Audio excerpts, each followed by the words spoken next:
Vous ne perdez pas votre vie d'un seul coup. Vous la perdez dans des modifications discrètes de votre réalité, une conversation à la fois. Cela ne commence pas par de la violence ou une cruauté évidente. Cela commence avec quelqu'un qui semble inoffensif. Il parle doucement. Il dit qu'il ne fait que s'inquiéter pour vous. Puis, avec un calme parfait, il vous dit qui vous êtes. Pas une supposition, pas une suggestion, un verdict. Vous sentez le sol se dérober légèrement. Vous expliquez, vous clarifiez, mais ses yeux ne bougent pas. Il sait. Le lendemain, votre ami répète ces mots, presque les mêmes phrases, presque le même ton, un autre pas en avant. Soudain, vous gardez des captures d'écran, vous répétez des alibis pour des choses que vous n'avez jamais faites. Vous doutez de la seule chose qui vous appartenait vraiment, votre météo intérieure. Voici la partie la plus terrifiante, ils ne mentent pas. Leur certitude est réelle. Leur esprit a scellé l'histoire. Et la certitude se propage, elle recrute. Elle pousse les bonnes personnes à vous voir à travers des yeux empruntés. Les familles basculent, les lieux de travail se transforment, les réputations s'effilochent. Si vous avez déjà vu quelqu'un que vous aimez vous regarder comme un étranger, vous avez ressenti cette lame. Ce n'est pas une manipulation consciente, ni une attaque délibérée. C'est quelque chose de bien plus dangereux, car cela se cache dans la conviction elle-même. Il existe un signe qui prédit cela bien avant que les dégâts ne soient visibles. Il ne vient pas avec de la rage ou de l'agressivité. Il vient avec une certitude calme. Vous l'entendrez dans la façon dont ils décrivent vos motifs, vos sentiments, votre caractère, comme s'ils vivaient dans votre tête. Vous le verrez dans la manière dont les preuves s'effacent face à leurs convictions, jusqu'à ce que vos explications elles-mêmes deviennent des preuves. Vous remarquerez comment l'inquiétude devient une campagne silencieuse, un murmure qui se multiplie jusqu'à ce que même vos alliés commencent à douter de vous. Si vous ne le repérez pas au début, vous mènerez une guerre que vous ne pourrez pas gagner, car le champ de bataille n'est pas à l'extérieur, mais dans leur certitude. Carl Jung a passé des décennies à cartographier ce terrain. Il a découvert que les personnes les plus dangereuses ne sont pas les cruelles ouvertement, mais celles, inconscientes, qui projettent leur propre ombre avec une conviction absolue. Et une fois cette conviction enracinée, elle ne déforme pas seulement leur réalité, elle déforme la vôtre et celle de tous ceux qui vous entourent. Dans cette vidéo, je vais vous montrer comment repérer ce signe dès les premières minutes, comment il s'intensifie en 6 étapes prévisibles, et le bouclier exact que Jung utilisait pour se protéger, lui et ses patients, de ce danger. Manquez-le, et vous passerez des années à vous défendre dans l'histoire de quelqu'un d'autre. Voyez-le, fuyez. C'est le signe qui détruit des vies en silence. Une fois que vous apprendrez à le reconnaître, vous ne confierez plus jamais votre réalité à une autre personne. Quand on pense au danger, on imagine quelque chose d'évident. La voix forte, l'insulte cinglante, la personne qui domine une pièce par son agressivité ou sa cruauté. C'est l'image que nous avons en tête. Le danger se manifeste toujours bruyamment. Mais Carl Jung a découvert quelque chose qui renverse cette attente. Les personnes qui causent le plus de dégâts psychologiques semblent rarement dangereuses. En fait, elles semblent inoffensives, gentilles. Ce sont précisément les personnes en qui vous êtes censé avoir confiance. Le piège réside dans leur invisibilité. Car ceux qui portent ce signe silencieux ne le montrent pas par de la rage ou de l'hostilité. Ils le montrent par du charme, une inquiétude discrète, une moralité apparente. Ils jouent le rôle de l'aidant, du conseiller, du protecteur. C'est pourquoi vous ne le remarquez pas avant qu'il ne soit trop tard. Ils peuvent être le collègue qui se porte toujours volontaire pour vous aider, l'ami qui écoute avec une patience de saint, le mentor dont les conseils semblent sages et rassurants. Parfois, ce sont même des amants, des personnes qui murmurent leur dévotion tout en réécrivant discrètement votre réalité dans votre dos. C'est le paradoxe que Jung a découvert. Les individus les plus destructeurs ne sont pas ceux qui ressemblent à des méchants, mais ceux qui semblent parfaits, compatissants, voire admirables. Et c'est ce qui rend ce signe si insidieux, car vous ne construisez pas de défense contre la gentillesse. Vous ne vous protégez pas de la chaleur. Vous ne suspectez pas le danger quand quelqu'un semble s'inquiéter pour vous. Jung a averti que cette qualité désarmante n'est pas un hasard. C'est le masque que porte la projection de l'ombre. Et quand ce masque est assez convaincant, vous ne verrez pas le danger avant d'être déjà à l'intérieur. L'un des premiers cas de Jung l'a prouvé avec une clarté terrifiante. Un homme qui semblait brillant, éloquent et profondément compatissant, est entré dans la clinique de Jung. En surface, il était tout ce que la société admire, intelligent, charmant, socialement respecté. Mais sous cette surface, il y avait la graine de quelque chose qui allait détruire des vies. Le monde voyait un modèle. Jung voyait l'ennemi invisible. Dans un instant, je vous emmènerai dans cette histoire. Car une fois que vous comprendrez comment Jung a découvert ce piège, vous ne regarderez plus jamais le charme, l'inquiétude ou la moralité de la même manière. En 1913, Carl Jung a rencontré un homme qui, à première vue, semblait être l'image même de la respectabilité. Il était intelligent, éloquent, confiant sans arrogance. Il s'habillait soigneusement, parlait avec éloquence et se comportait comme quelqu'un dont vous seriez fier d'appeler un ami. Il pouvait citer de la philosophie, offrir des conseils compatissants et écouter avec la patience d'un saint. Si vous l'aviez rencontré dans la rue, vous seriez parti convaincu d'avoir croisé un homme vraiment admirable. Pour Jung, ce patient semblait presque trop parfait, ce qu'il décrivit plus tard comme le masque impeccable de la persona. Mais sous cette perfection, Jung commença à remarquer quelque chose de glaçant. Chaque fois que l'homme décrivait une autre personne, ses mots étaient empreints de certitude. Il parlait d'un collègue et insistait « Cet homme est manipulateur ». Il décrivait un voisin et déclarait « Elle est trompeuse ». Il analysait un membre de sa famille et concluait « Il prétend seulement s'inquiéter. Il est pourri à l'intérieur ». Au début, cela pouvait ressembler à des plaintes ordinaires. Après tout, qui n'a pas jugé les autres? Mais Jung remarqua quelque chose d'étrange. Les traits que cet homme condamnait chez les autres étaient précisément les qualités que Jung percevait subtilement en lui. La manipulation, la tromperie, l'indifférence froide cachée sous le charme. C'était comme si l'homme portait un miroir, mais le tournait vers l'extérieur, montrant à tous sa propre réflexion. Au cours des mois qui suivirent, les conséquences se déroulèrent à une vitesse terrifiante. Le patient accusa un ami proche de trahison, et l'amitié s'effondra. Il dit à ses collègues que l'un d'eux complotait dans l'ombre, et en quelques semaines, 2 personnes perdirent leur emploi. Il murmura à sa famille que son propre frère était égoïste, cruel et dangereux. En 6 mois, ce frère sombra dans une dépression nerveuse, convaincu par les accusations répétées qu'il devait être le monstre décrit.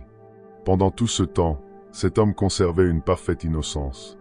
Dans son esprit, il était la victime, le seul à voir la vérité, la voix solitaire entourée de trompeurs, de manipulateurs et de méchants.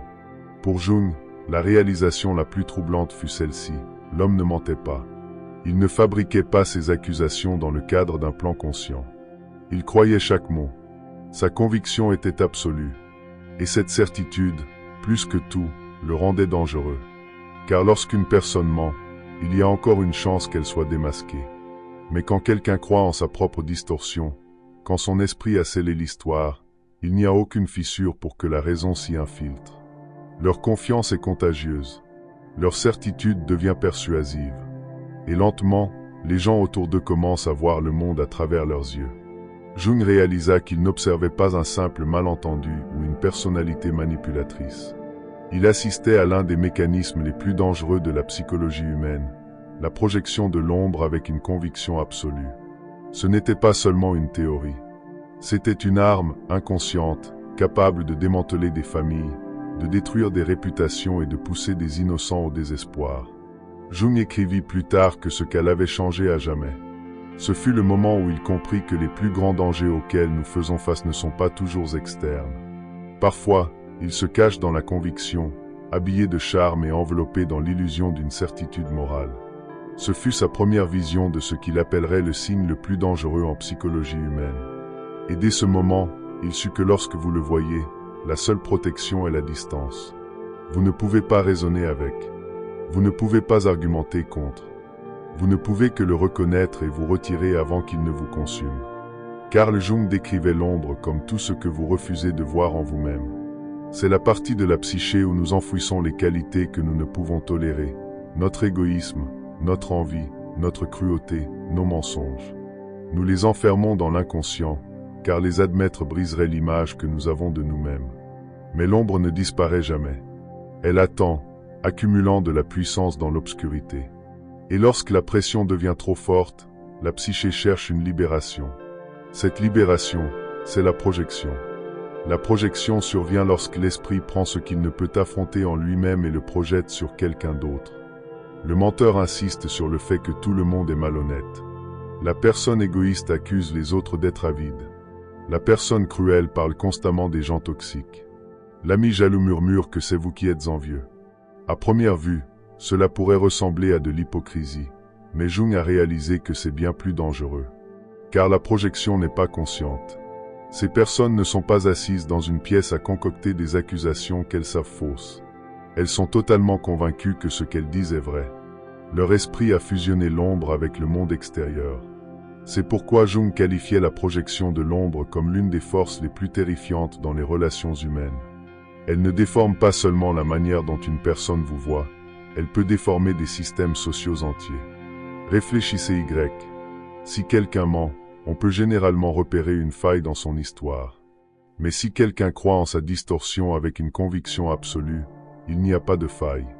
Leur voix est stable, leurs mots cohérents, leur certitude magnétique. Et lentement, les autres commencent à les croire aussi. C'est le paradoxe, ils ne mentent pas, ils y croient.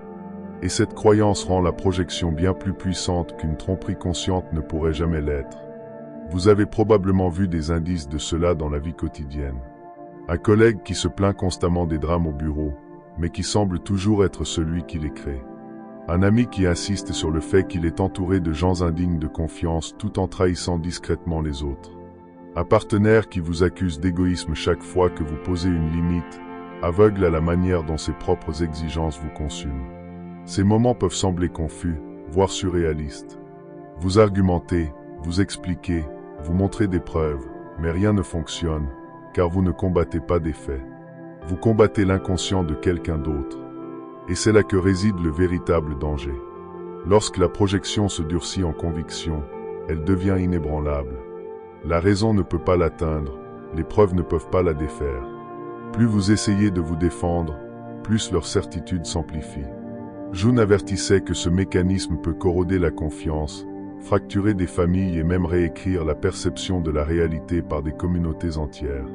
Car une fois que l'ombre est libérée avec conviction, elle ne hante pas seulement une personne. Elle attire tout le monde dans son orbite. Et si vous ne la reconnaissez pas tôt, vous risquez de vous retrouver piégé dans une histoire qui n'a jamais été la vôtre. Jung croyait que la projection était puissante, car elle ne se contentait pas de tordre la perception, elle la réécrivait. Aujourd'hui, les neurosciences ont confirmé ce que Jung avait intuitivement compris il y a plus d'un siècle. Le docteur Robert Sapolsky, à Stanford, a découvert que lors d'épisodes intenses de projection, les mêmes réseaux neuronaux qui s'activent pendant les états délirants s'enclenchent également. En d'autres termes, le projecteur ne fabrique pas une histoire qu'il sait secrètement fausse. Son cerveau a modifié ses propres circuits pour soutenir la distorsion. Il voit le mensonge comme une vérité, il ressent l'invention comme une réalité. C'est pourquoi la projection peut être si convaincante. Elle porte la force d'une expérience vécue. Le ton du projecteur ne ressemble pas à de la manipulation, il ressemble à un souvenir. Et lorsque quelqu'un parle avec ce type de conviction, nos cerveaux sont programmés pour leur faire confiance. Car voici la vérité troublante, la perception n'est pas une caméra, c'est un filtre. Chaque vue, chaque son, chaque jugement que vous portez est déjà teinté par ce que votre cerveau s'attend à voir. Et lorsqu'une personne projette son ombre avec une certitude absolue, sa perception élimine les contradictions jusqu'à ce qu'il ne reste que son récit. Cela crée ce que les psychologues appellent un champ de distorsion de la réalité. Le projecteur ne vit pas seulement dans sa perception déformée, il commence à y attirer les autres. Ces mots se propagent, remodelant la manière dont les amis, les familles et les collègues interprètent le monde. Vous l'avez probablement ressenti de première main. Pensez à la dernière fois que quelqu'un vous a accusé de sentiments que vous n'aviez jamais eus. Peut-être ont-ils insisté sur le fait que vous étiez jaloux alors que vous ne l'étiez pas. Ou ils ont dit aux autres que vous étiez manipulateur alors que tout ce que vous avez fait était de poser une limite. Vous avez essayé d'expliquer, de montrer des preuves, de raconter votre version. Mais plus vous parliez, plus leur certitude s'approfondissait. Et bientôt, les autres ont commencé à vous regarder différemment, comme si l'accusation elle-même vous avait peint dans des couleurs que vous ne pouviez pas effacer.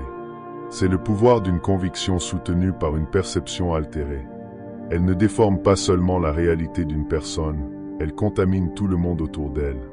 Jung a vu ce schéma détruire des réputations, fracturer des familles et dévaster des communautés. Car une fois qu'un champ de distorsion s'installe, ce qui est vrai n'a plus d'importance. Ce qui compte, c'est ce qui est cru. Et lorsque suffisamment de personnes sont convaincues, la vérité devient hors de propos. Et vous vous retrouvez à vous défendre dans une histoire à laquelle vous n'avez jamais consenti à participer. Jung a identifié 5 signes avant-coureurs qui révèlent quand la projection franchit la ligne entre un malentendu et un danger. Ces signes n'apparaissent pas avec des lumières clignotantes. Ils s'insinuent discrètement, tissés dans les conversations, cachés dans le ton, déguisés en inquiétude. Mais une fois que vous savez quoi chercher, vous les verrez partout. Tout commence par un verdict. Pas « je pense que tu pourrais être contrarié », mais « tu es jaloux ». Pas « je me demande si tu es en colère », mais « tu me détestes ». Le projecteur ne laisse pas de place à la possibilité. Il n'interroge pas, il annonce. Imaginez un ami se penchant sur la table, les yeux calmes, et disant « Je sais pourquoi tu as fait ça. Tu essayais de m'humilier. » Vous niez, vous expliquez, mais son visage ne change pas. Pour lui, ce n'est pas une opinion, c'est un fait. Jung avertissait, chaque fois que quelqu'un décrit votre vie intérieure avec une certitude totale, comme s'il vivait dans votre tête, vous pourriez être en présence du premier signe. Le deuxième signe apparaît au moment où vous essayez de vous défendre. Car dans la projection, les preuves ne dissolvent pas la distorsion, elles la renforcent. Vous clarifiez, vous fournissez des preuves, et pourtant, chaque défense devient une partie de leur dossier contre vous. Imaginez un lieu de travail. Un employé est accusé de saboter un projet. Il montre ses emails, les horodatages, les registres prouvant son innocence. L'accusateur ne s'adoucit pas. Au contraire, il dit « Le fait que tu expliques trop prouve à quel point tu es coupable. » Vous sentez le piège se refermer. Plus vous expliquez, plus leur conviction s'intensifie. Jung l'a observé à maintes reprises. Les preuves ne vous sauvent pas, elles deviennent du carburant. Le troisième signe, c'est un feu émotionnel qui brûle plus fort que la réalité ne peut le justifier. Un commentaire anodin devient une attaque. Une erreur d'agenda devient une trahison. Un texto oublié devient une preuve de cruauté. Imaginez un partenaire éclatant en larmes et en rage parce que vous avez 10 minutes de retard. Leur réaction n'est pas simplement forte, elle est volcanique, disproportionnée par rapport à l'événement. Cette intensité ne concerne pas vous, c'est l'ombre inconsciente qui se ferait un chemin. Jung enseignait que les émotions disproportionnées révèlent souvent le contenu projeté, pas le comportement réel de la cible. Le quatrième signe, c'est la répétition. L'histoire où ils sont toujours l'innocent entouré de méchants. Ils ont eu un patron cruel, un ex-manipulateur, des amis toxiques, une famille indigne de confiance. Différentes personnes, différents lieux, mais toujours le même script. Au début, vous ressentez de la sympathie, comme ils doivent être malchanceux. Mais après un moment, un schéma émerge. Dans chaque histoire, ils sont celui qui souffre, et tout le monde est à blâmer. Imaginez un ami qui vous dit « Chaque lieu de travail où j'ai été était toxique. Chaque groupe d'amis m'a trahi. Chaque partenaire m'a utilisé. Et pourtant, les voilà à nouveau, pris dans le même drame, toujours la victime, jamais la cause. » Cette victimisation sans fin n'est pas aléatoire. C'est la manière dont l'ombre garde le soi innocent tout en projetant l'obscurité vers l'extérieur. Le cinquième signe est le plus dangereux. Ils essaient d'entraîner les autres dans leur vision de vous. Cela commence subtilement. Un collègue avertit discrètement un autre. « Je ne sais pas si tu l'as remarqué, mais elle est manipulatrice. » Un membre de la famille murmure. « Je m'inquiète pour lui. Il y a quelque chose qui ne va pas. » Cela ressemble à de l'inquiétude, mais en dessous, c'est la graine de la division. Et une fois cette graine plantée, les autres commencent à vous voir à travers l'objectif du projecteur. Pas à cause de preuves, mais parce que la certitude est contagieuse. Jung appelait cela la possession collective, le moment où la projection passe d'une distorsion individuelle à une réalité sociale. Pris isolément, chaque signe pourrait être écarté comme une coïncidence. Mais lorsqu'ils apparaissent ensemble, Jung avertissait que vous ne faites pas face à un malentendu. Vous êtes confronté à un mécanisme psychologique qui s'intensifiera jusqu'à ce qu'il détruise quelque chose, votre réputation, vos relations ou votre santé mentale. Ces 5 signes ne sont pas des drapeaux rouges superficiels. Ce sont des fissures dans la réalité elle-même. Et dès que vous les remarquez, vous devez décider, rester et être consumé par l'histoire, ou reconnaître le schéma et partir avant qu'il ne devienne inéluctable. Jung observait que la projection de l'ombre n'explose pas d'un seul coup. Elle croît. Elle suit un chemin prévisible et glaçant, une escalade étape par étape qui transforme la distorsion d'une personne en la réalité d'un groupe entier. Ce qui commence comme un murmure peut finir en destruction sociale. Voici les 6 étapes. Étape 1. L'accusation subtile. Cela commence discrètement. Un collègue penche la tête et dit « Je ne sais pas, quelque chose chez toi semble étrange. » Un partenaire fait une remarque en passant « J'ai l'impression que tu caches quelque chose. » C'est vague, presque inoffensif. Vous l'écartez comme un malentendu, mais c'est la graine, la première étape où naît le soupçon. Étape 2. La conviction se cristallise. Le soupçon se durcit en certitude. Le même collègue ne se demande plus si vous cachez quelque chose, il insiste « Tu as menti ». Le partenaire ne dit plus « je pense », mais « je sais ». C'est à ce moment que la projection fusionne avec la conviction. Le projecteur ne doute plus de sa perception. Et cette certitude rend tout argument impossible. À ce stade, vos tentatives d'explication ne dissolvent pas la croyance, elles la renforcent. Car dans leur esprit, votre défense ressemble à une preuve. Étape 3. Le filtre de distorsion de la réalité. Désormais, chaque action que vous entreprenez est filtrée à travers la projection. Les gestes neutres sont tordus en preuve de culpabilité. Si vous êtes silencieux, vous boudez. Si vous parlez, vous êtes sur la défensive. Si vous partez, vous évitez la vérité. Imaginez un dîner de famille où chacun de vos mouvements est interprété contre vous. Peu importe ce que vous faites, le verdict est déjà écrit. C'est là que votre sens de la santé mentale commence à s'effilocher, car vous ne combattez pas seulement une accusation, vous combattez la réalité de quelqu'un d'autre. Étape 4. Le recrutement social. Le projecteur commence à chercher des alliés, pas ouvertement, pas avec de la calomnie, mais sous le masque de l'inquiétude. Il demande à un collègue « As-tu remarqué quelque chose d'étrange chez lui ?» Le langage semble attentionné, presque protecteur. Mais en dessous, c'est le mouvement le plus dangereux, semer le doute dans l'esprit des autres. Et le doute se répand rapidement. Étape 5. La possession collective. Une fois la graine du doute plantée, les autres commencent à vous voir à travers l'objectif du projecteur. Vos collègues échangent des regards gênés. Vos amis prennent leur distance. Même les membres de votre famille commencent à questionner vos motifs. Vous sentez le monde basculer contre vous. Vous vous retrouvez à vous défendre contre des accusations sorties de nulle part.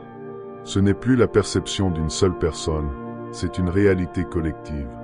Jung appelait cela la possession collective, le moment où la projection de l'ombre d'un individu contamine la masse. C'est là que les réputations s'effondrent, que les familles se fracturent, que les lieux de travail deviennent hostiles. Étape 6. L'exclusion et la destruction. Enfin, le groupe s'organise autour de la projection. Vous êtes exclu, d'abord subtilement, pas invité à la réunion, pas inclus dans la conversation, puis directement, vous êtes coupé, isolé, éliminé. La personne au centre croit toujours qu'elle est innocente, qu'elle protège les autres de votre prétendu danger. Et le groupe, convaincu par la certitude, agit comme si l'exclusion était une justice. Ce qui a commencé par une vague remarque, quelque chose semble étrange chez toi, devient une mort sociale. L'escalade est prévisible. Elle commence par le soupçon, elle se termine par l'exil. Et l'avertissement de Jung était clair. Si vous ne reconnaissez pas le schéma tôt, aux étapes 2 ou 3, lorsque vous atteignez les étapes 5 ou 6, il pourrait ne plus y avoir d'échappatoire. Car une fois qu'un groupe entier est possédé par la projection de quelqu'un d'autre, votre vérité n'a plus d'importance. C'est pourquoi la vigilance est essentielle. Plus tôt vous repérez les signes, plus vite vous pouvez vous protéger. La projection de l'ombre n'était pas le seul danger que Jung a découvert. Au cours de ces décennies de travail clinique, il a cartographié une série d'autres étapes psychologiques tout aussi destructeurs, parfois même davantage. Chacun d'eux se cache derrière des apparences de vertu, de compétence ou de normalité. Mais sous le masque se trouve une force capable de corroder les relations, de déformer les communautés et de vider l'individu de son essence. L'inflation survient lorsque l'ego s'identifie à quelque chose de bien plus grand que lui-même, des archétypes de sauveur, de prophète, de sage ou de juge droit. Contrairement au narcissique, qui recherche ouvertement l'admiration, la personne inflatée semble souvent moralement supérieure, spirituellement élevée ou intellectuellement éclairée. En surface, elle ressemble à un leader.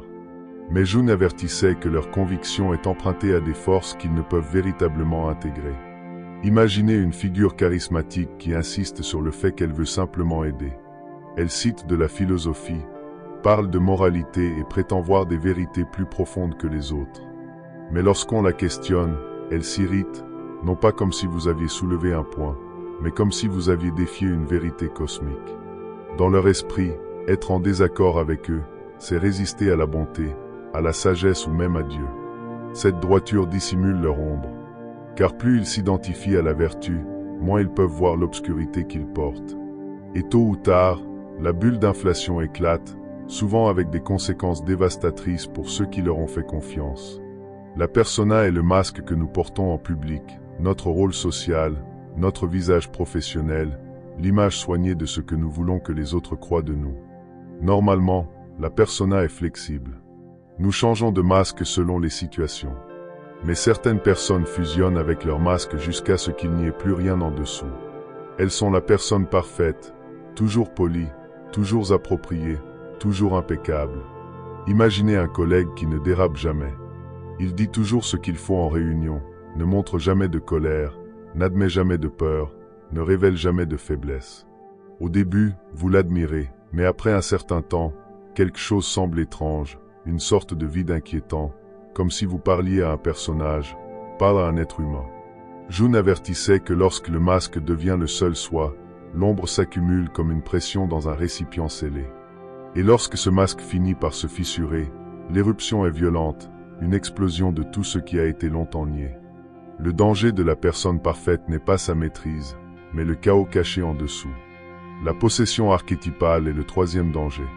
Elle survient lorsque quelqu'un perd son identité individuelle et devient le réceptacle d'une force plus grande que lui. Vous en avez vu des indices dans l'histoire, le fanatique dont les yeux brûlent d'un dessein sacré, le révolutionnaire qui parle avec une certitude tonitruante, le guide spirituel qui rayonne d'amour et de contrôle à la fois. Dans ces moments, l'humain s'efface. Leur voix change, leurs yeux se durcissent, leurs mots prennent un poids impersonnel, comme s'ils parlaient non pas en leur nom, mais comme le porte-parole de quelque chose d'éternel. Imaginez un parent qui se transforme du jour au lendemain en protecteur divin, traitant ses enfants adultes comme des dépendants sans défense. Ou un activiste qui croit être choisi pour combattre le mal cosmique, aveugle à la cruauté qu'il inflige au nom de la justice. Le même archétype qui produit des saints, avertissait Jung, peut aussi produire des tyrans. Car les archétypes contiennent des extrêmes. Le sauveur porte les germes du persécuteur, le juge ceux de l'exécuteur. La possession est dangereuse, non pas parce qu'elle rend les gens mauvais, mais parce qu'elle efface leur capacité à choisir. Ils deviennent les instruments de quelque chose qu'ils ne comprennent pas, convaincus d'incarner le bien tout en manifestant inconsciemment son ombre. La compulsion de répétition est le dernier signe décrit par Jung. C'est l'élan inconscient à recréer la même histoire douloureuse encore et encore. Une personne abandonnée trouve des partenaires qui finissent toujours par partir. Une personne trahie choisit des amis qui finissent par se retourner contre elle. Une personne humiliée dans l'enfance crée des situations où l'humiliation revient comme une ombre en boucle. De l'extérieur, cela ressemble à de la malchance. Mais Jung y voyait un mécanisme plus profond.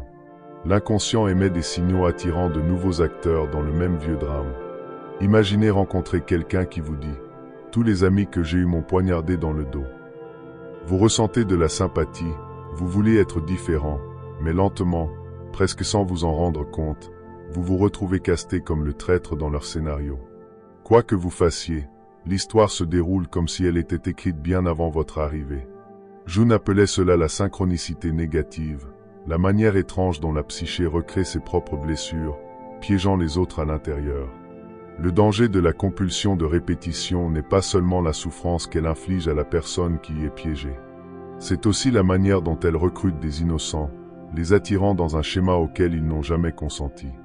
Projection, inflation, persona, possession, répétition. En surface, elles semblent différentes. Mais Jung y voyait le même principe à l'œuvre, l'inconscience. Plus une personne refuse de faire face à son ombre, plus elle se répand à l'extérieur, parfois par la conviction, parfois par la perfection, parfois par des masques archétypaux, parfois par une répétition tragique. Le fil conducteur est l'aveuglement. Et cet aveuglement ne les détruit pas seulement eux, il détruit tous ceux qui s'approchent trop près. Ce ne sont pas des théories abstraites. Ce sont des réalités psychologiques qui fracturent les familles, font s'effondrer les organisations et déstabilisent des sociétés entières. L'avertissement de Jung était simple, ne rejetez pas ces signes. Ce ne sont pas des bizarreries, ni des coïncidences. Ce sont des fissures dans la psyché. Et si vous restez trop près lorsqu'elles s'élargissent, vous risquez d'être entraîné dans l'effondrement. Jung ne croyait pas que la prise de conscience seule suffisait. Voir le danger n'était que la première étape. Le véritable défi était d'apprendre à se protéger une fois qu'on l'avait reconnu. Il appelait cela la conscience combinée à l'application de limites. Et bien que cela semble simple, en pratique, cela peut éviter des années de dommages psychologiques. Voici les 6 étapes du bouclier. Votre réalité intérieure est sacrée. Si la description que quelqu'un fait de vous ne correspond pas à votre propre expérience vécue, faites d'abord confiance à vous-même. Lorsqu'ils insistent sur le fait que vous êtes manipulateur ou cruel, et que chaque fibre de votre être dit le contraire, ne cédez pas votre vérité à leur certitude. Vos instincts ne sont pas défectueux, ils sont votre première ligne de défense. C'est là que la plupart des gens tombent dans le piège. Ils croient qu'en expliquant assez clairement, en montrant les bonnes preuves, le projecteur comprendra enfin.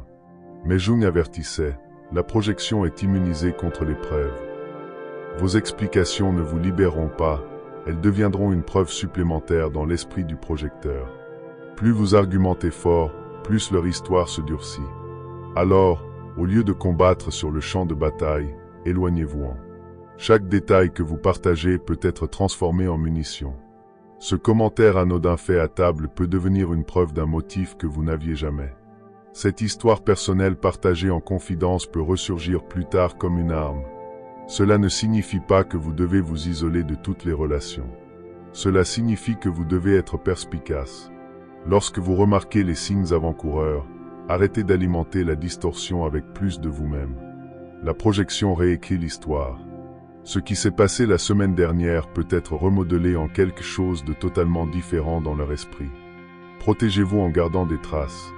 Conservez les messages, notez les conversations, tenez une chronologie. Pas pour prouver qu'ils ont tort, cela fonctionne rarement, mais pour vous ancrer dans la réalité lorsque le gaslighting commence. La documentation est moins une question de les convaincre qu'une question de vous maintenir dans la réalité. Quand vous êtes pris dans le champ de distorsion de quelqu'un d'autre, il est facile de commencer à douter de vous-même.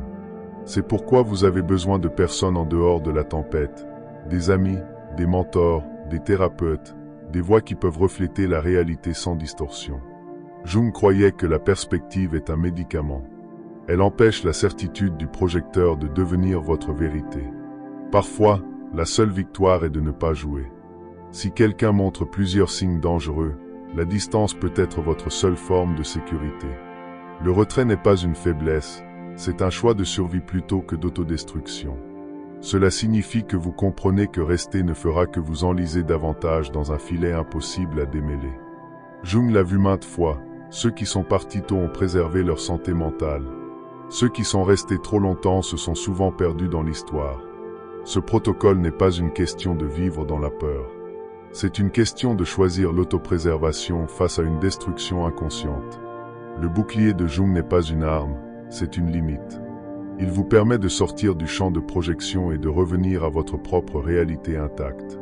Car en fin de compte, la plus grande protection n'est pas de combattre l'obscurité de quelqu'un d'autre. C'est de garder votre propre lumière. Au cœur de la projection se trouve une tragédie. Les gens ne projettent pas parce qu'ils sont des méchants machiavéliques. Ils projettent parce qu'ils ne peuvent pas supporter de faire face à leur propre obscurité. L'ombre contient les parties de nous-mêmes que nous craignons le plus, notre envie, notre cruauté, notre égoïsme, notre rage. Admettre ces qualités briserait l'image que nous avons d'être bons, moraux ou dignes.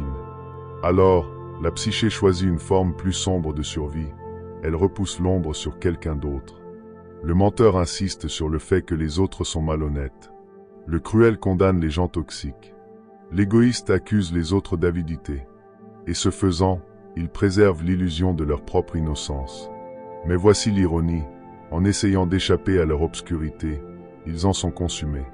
Plus ils condamnent, plus les qualités qu'ils craignent façonnent leur vie. Ils deviennent la chose même qu'ils méprisent le plus, tout en restant inconscients de la transformation. Jung a capturé ce paradoxe avec une précision glaçante. La chose la plus terrifiante est de s'accepter complètement, car l'acceptation exige de regarder directement l'ombre et de dire « Oui, cela aussi, c'est moi ». Peu de gens ont le courage de le faire. Il est plus facile de garder l'ombre à l'extérieur, déguisée en faute de quelqu'un d'autre. Et pourtant, ce qui commence comme une forme de protection devient une malédiction. Les relations s'effondrent, la confiance s'évapore, des familles et des communautés entières peuvent se fracturer. Tout cela parce qu'une personne a refusé de faire face à son propre reflet. C'est pourquoi Jung ne qualifiait pas la projection simplement de mal. Il y voyait une tragédie de l'inconscience. Car derrière la destruction, il n'y a pas toujours de la malice, mais de la peur. La peur de regarder trop près, la peur de voir la vérité de soi-même. Et tant que cette peur n'est pas affrontée, le cycle se répète, génération après génération, accusation après accusation, l'ombre sans cesse projetée sur les autres tandis que le soi reste aveugle. C'est le signe qui détruit des vies en silence. Il n'arrive pas avec des lumières clignotantes ou des menaces ouvertes. Il arrive discrètement, par une certitude qui semble inébranlable, par une conviction qui se répand comme un feu, par des ombres projetées si profondément qu'elles redessinent le monde autour de vous. L'avertissement de Jung était clair, vous ne pouvez pas le contredire, vous ne pouvez pas l'expliquer, vous ne pouvez pas attendre qu'il s'estompe. Une fois que la projection se durcit en conviction, la raison devient impuissante. Votre seul bouclier est la conscience. Dès que vous pouvez nommer le schéma, vous en sortez. Dès que vous voyez la distorsion pour ce qu'elle est, vous protégez votre réalité d'être volée. La conscience n'est pas de la paranoïa, c'est de la survie. Et la survie, enseignait Jung, n'est pas une question de peur, mais de liberté. Car une fois que vous reconnaissez ces signes aux projections, inflation, persona, possession, répétition, vous n'êtes plus piégé dans l'histoire de quelqu'un d'autre. Vous reprenez la vôtre. Alors, souvenez-vous, si vous le voyez, fuyez. N'hésitez pas, n'expliquez pas. Protégez votre esprit, vos relations, votre réalité. Avez-vous déjà fait face à quelqu'un qui a essayé de réécrire votre vérité? Partagez votre expérience dans les commentaires. Je veux entendre votre histoire. Et si vous avez trouvé ces idées précieuses, abonnez-vous pour plus de psychologie et de philosophie qui peuvent changer votre façon de voir le monde.